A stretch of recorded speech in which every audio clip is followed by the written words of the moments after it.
मी एक सरकारी अधिकारी आहे आणि जी काही आपणापर्यंत चर्चा किंवा माझ्यापर्यंत काही लोक आली किंवा डॉक्टर जितेंद्र डोलारे एक राज्यस्तरावर काम केलेले अधिकारी आहेत आणि बाबा खासदारकीची निवडणूक ह्या धाराशिव उस्मानाबाद लोकसभा मतदारसंघातून लढविणार आहेत अशा स्वरूपाची काही चर्चा आहेत किंवा काही जणी लढवावा अशा म्हणून काही जणांनी विचारणा केलेल्या आहे आणि काही छोटे मोठे पक्ष संघटनाही मला भेटलेल्या आहेत।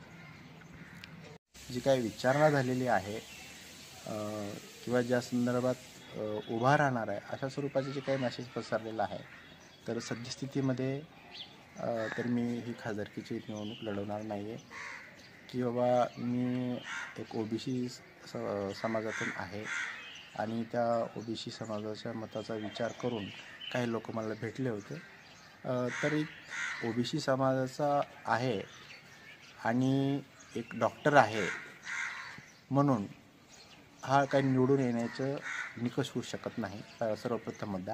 आणि दुसरे काय दबाव आला तुम्हाला? दबाव असा काही आलेला नाही आहे की म्हणजे आता तुम्ही जे काही बोलता की राजकीय क्षेत्रामध्ये जर सक्रिय झालो तर काय कारवाई वगैरे होऊ शकतात का वगैरे काय ह्या गोष्टीचा जे विषय आहे तर तसा मी कुठल्या कारवाईला घाबरणाराही नाही आहे। कोणी दिले धमकी तुम्हाला? म्हणजे निवडणूक तर लढवणार नाही आता मी तुम्हाला स्पष्टच केलेलं आहे।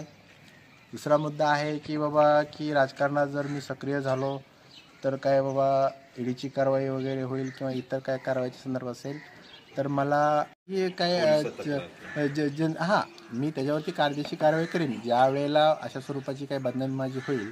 मी एक प्रतिष्ठित नागरिक आहे, मी एक प्रतिष्ठित अधिकारी आहे, अशी काही बदनामी केली तर मी मानहानीचा गुन्हा आणि त्यावर प्रतिबंधक उपाय म्हणून मी कायदेशीर मार्ग अवलंबू शकतो।